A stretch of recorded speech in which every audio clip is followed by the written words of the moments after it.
എനിക്ക് നടന്മാരായ ഇടവേള ബാബു, മുകേഷ്, മണിയമ്പിള്ള രാജു, പിന്നെ ജയസൂര്യ, പിന്നെ പ്രൊഡക്ഷൻ കൺട്രോളർ നോബിള്, വിച്ചു, ഇവരിൽ നിന്നൊക്കെയാണ്.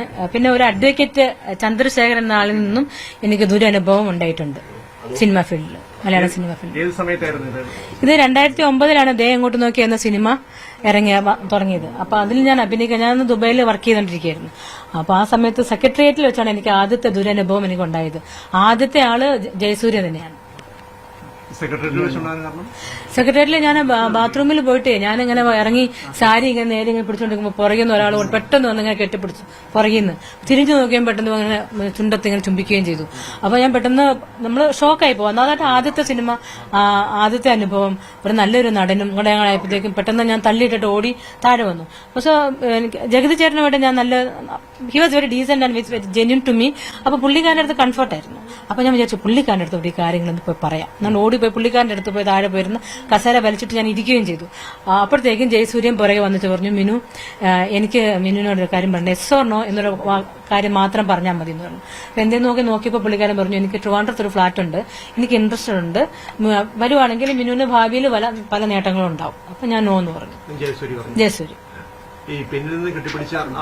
ജയസൂര്യ ജയസൂര്യാണ് പുറകുന്ന അപ്രത്യക്ഷമായിട്ട് പുറകുന്ന ഒന്ന് കെട്ടിപ്പിടിച്ചിട്ട് ചുംബിക്കുകയും കൂടെ ചെയ്തു. അതാണ് എനിക്ക് ഭയങ്കര സങ്കടമായി പോയത്.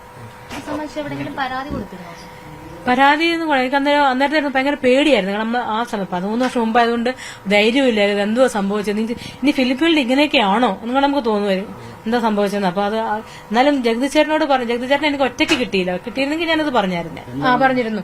അത് എന്ന് വെച്ചാൽ പുള്ളിക്കാരന് ഇത് കലണ്ടറിന്റെ സിനിമയിൽ വെച്ച് പുള്ളിക്കാരനോട് ഇൻട്രസ്റ്റ് പറഞ്ഞിരുന്നു.